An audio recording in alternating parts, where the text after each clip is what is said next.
हरे कृष्णा। और आज मैं आपको बताऊंगी कि पैसे को अपने पास कैसे बुलाया जाता है। और उसके लिए आपको कोई ज़्यादा एफ़र्ट भी नहीं करना, सिर्फ अपने सोचने के तरीके को बदलना है। और इसी सोचने के तरीके की वजह से अमीर लोग और अमीर होते जाते हैं और गरीब लोग और गरीब। क्या आपने कभी नोटिस किया है कि आपको जब पैसों की ज़रूरत होती है और आपके दिमाग में सिर्फ पैसा पैसा चल रहा होता है कि मुझे कहाँ से लेना है, कहाँ से अरेंज होगा, या कुछ भी इस तरह का, सिर्फ आपके दिमाग में पैसे का थॉट होता है, तो पैसा कहीं ना कहीं से आपके पास अरेंज भी हो जाता है। एक्चुअली धन का संबंध आपके दिमाग से है। गरीबी जैसी मानसिकता वाला व्यक्ति खुद को गरीबी ग्रस्त परिस्थितियों में ही पाता है, और धन के विचार से भरे हुए दिमाग वाले एक अन्य व्यक्ति के चारों ओर उसकी ज़रूरत की हर चीज़ मौजूद होती है। आपने कई बार देखा भी होगा कि जो लोग दानी होते हैं वो दान करते रहते हैं और ईश्वर उनको बार बार कहीं से भी पैसा अरेंज करके भी देता रहता है, क्योंकि वो पैसा देने वाले अपने उस अदृश्य साधन पर पूरा भरोसा रखते हैं और अपने अवचेतन मन के द्वारा अपने पास उस पैसे को आकर्षित भी कर लेते हैं। धन की भावना धन उत्पन्न करती है। इसे हर समय अपने मन में बनाए रखें। आपका अवचेतन मन एक बैंक है। आप जो कुछ भी इसमें जमा करते हैं या भरते हैं वह इसे बढ़ाता है, चाहे वह धन का विचार हो या गरीबी का। आपको धन चुनना है। हर व्यक्ति को चाहिए कि वो धन के प्रति अपनी चेतना बढ़ाए, और चेतना को बढ़ाने के लिए अगर वो अपने वाक्यों में धन और सफलता शब्द का अधिकाधिक प्रयोग करे तो वह उसे पा भी लेगा, क्योंकि इन दोनों शब्दों में ज़बरदस्त शक्ति है। और आपके शब्दों में धन के प्रति आए गलत विचारों के स्थान पर सही विचार को शामिल करने की शक्ति भी है।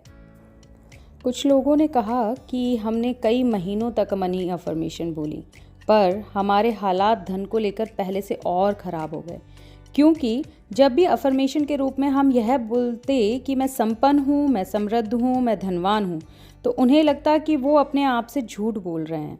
और चेतन मन इन नई सूचनाओं को अवचेतन मन तक नहीं जाने देता, और उनके मन में कहीं ना कहीं धन की कमी की भावना और बढ़ती चली जाती। आपकी अफर्मेशंस जब अच्छी तरीके से काम करती हैं, जब वह विशिष्ट या स्पेसिफिक होती हैं और उनके लिए आपका चेतन मन कोई तर्क नहीं करता, जैसे मैं धनवान हूँ। अब आप थोड़ा और स्पेसिफिक हो जाएं, आप कितने रुपए में धनवान बनेंगे, या आपको कितने रुपए चाहिए धनवान बनने के लिए।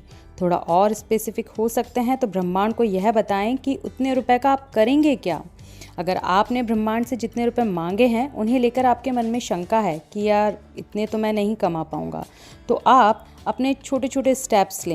सीधे 70 करोड़ मांगने से अच्छा है पहले वह अमाउंट मांगें जो आपको लीस्ट रेजिस्टेंस देता हो, सबसे कम रेजिस्टेंस इस पे आता हो।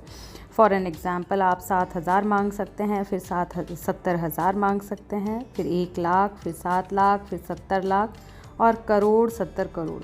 जब आप अपना एक एक गोल पूरा कर लेंगे, जैसे अगर आपने पहले 7,000 से शुरू किया, तो जब आप 7,000 पूरा कर लेंगे तो आपका बिलीव बढ़ेगा, उस चीज़ पर विश्वास बढ़ेगा, और आपका दिमाग, आपका अवचेतन मन कहेगा कि तुम अचीव कर सकते हो। फिर जब आप 70,000 के लिए ब्रह्मांड को बताएंगे, स्पेसिफिक होके बताएंगे कि इसमें 70,000 का क्या करूँगा और मुझे 70,000 चाहिए, तो आपका जब आप उसे अचीव कर लेंगे तो आपका फिर से एक बार और बिलीव सिस्टम बढ़ेगा।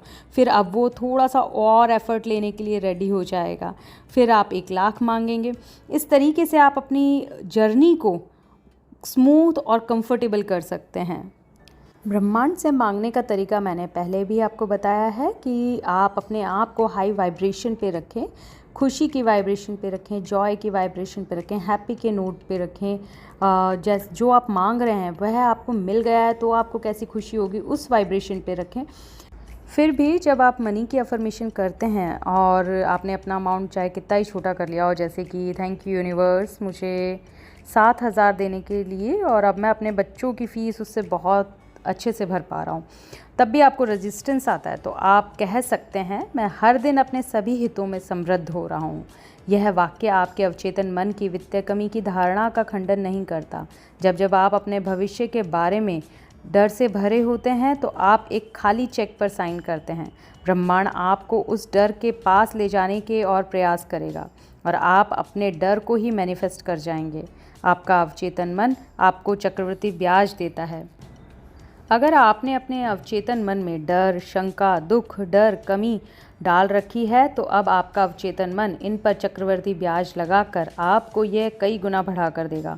और अगर आपने अपने अवचेतन मन में समृद्धि, सफलता, धन और शांति के विचार डाल रखे हैं तो ये आपको चक्रवर्ती ब्याज की तरह कई गुना बढ़कर मिलेंगे। इसीलिए हर सुबह उठते ही अपने आप को समृद्धि, सफलता, धन और शांति के विचारों से भर लें और दिन में जितनी बार हो सके उतनी बार इन अवधारणाओं पर ध्यान दें। जितनी बार हो सके अपने दिमाग को उसके साथ व्यस्त रखें। बार बार अफर्मेशन दें, बार बार ग्रैटिट्यूड करें जो आपकी वाइब्रेशन को हाई करेगा। ईश्वर को शुक्राना करें, हर किसी को शुक्राना करें जो भी उन्होंने आपके लिए किया है। और ये रचनात्मक विचार अवचेतन मन में जमा होकर प्रचुरता और समृद्धि के रास्ते आपके लिए खोज के निकालेगा और इस तरह आप धनवान बनने में सफल भी होंगे। Thank you for watching. Hare Krishna.